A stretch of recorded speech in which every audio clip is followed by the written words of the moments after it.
Hello and welcome to the final part of my mini-series of how-to security videos.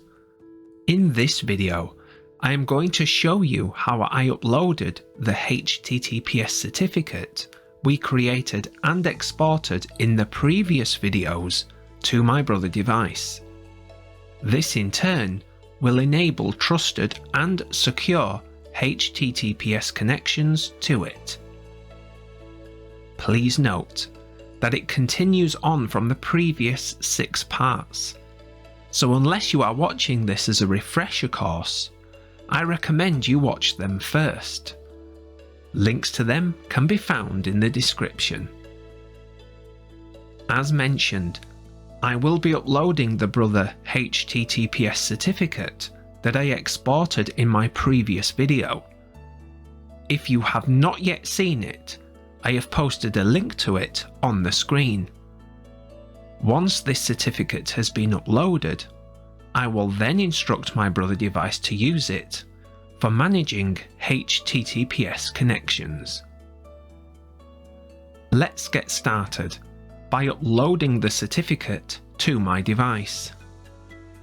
I'm going to begin by typing its IP address into a web browser, which will load its internal web server. Since I am not currently connected to it using HTTPS, I need to click the Open Secure Login button, which will display this security warning message explaining that my device's default security certificate used to validate the connection is not trusted. In a short while, I'm going to be replacing it with the trusted one that I created in the last few videos. In other words, it will prevent this and other warning messages from appearing. To move forward so that I can do this, I need to click the Advanced button. Please note, it might look different in your web browser. This will reveal another button or link that I need to click in order to continue. I am now able to type my brother device's admin password and click the login button. Unless it has been changed, the default admin password can be found at the back of the device. From here, I now need to click the network button, followed by the security button. And finally, I need to click the certificate button. From here, I am going to click the Import Certificate and Private Key link, and then click the Browse button, where I will select the certificate that I exported in the previous video. Here, I need to type the certificate's password. This is the same password that I used during its export process in the previous video. Finally, I need to click the Submit button, which will upload my HTTPS certificate to my brother device. This usually only takes a few seconds. Automatically, I am now returned to this screen, where I can verify that the security certificate has successfully been uploaded. But right now, it is not actually doing anything other than taking up space in my brother device's certificate store. So in the next section of this video, I will show you how to assign it the role of managing HTTPS connections. I am going to continue from where I left off, which is from my device's certificate store. From here, I need to click this network button, and then click the HTTP Server Settings link next to the Web-based Management option.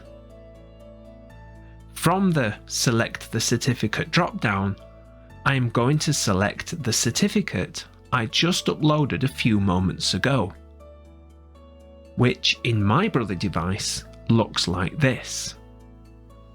As this is the first time I am using this certificate for managing HTTPS connections, I want to avoid accidentally preventing myself from reopening the internal web server in case there is a problem with it.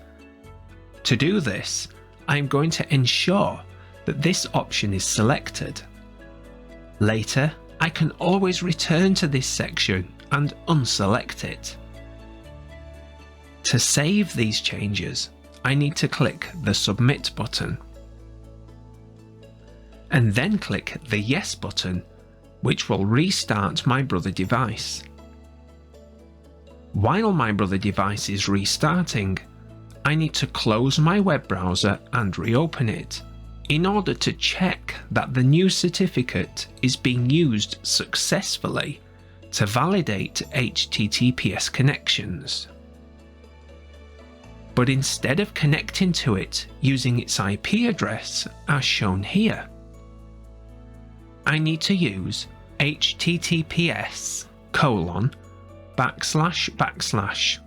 followed by the device's fully qualified domain name, otherwise known as its FQDN. The FQDN contains the Brother device's node name, followed by my network's domain name. I explained more about this naming structure in one of my earlier videos, part 5. For convenience, I have posted a link to it on the screen. If the certificate is trusted and your computer knows how to access your Brother device through its FQDN, you should see a page similar to this. Note that there is no longer a certificate security warning message. This is because my Brother device is now using a certificate that my computer recognizes and trusts. If, however, you see a page that looks like this instead, there is a strong possibility that you need to update your server's DNS settings. To learn how to do this, I have posted a link on the screen to another video of mine. I would now like to finish this video with a summary. I started by uploading the signed HTTPS certificate that I exported in the previous video to my Brother device. I then assigned this certificate the role of managing HTTPS connections. As always, thank you for watching.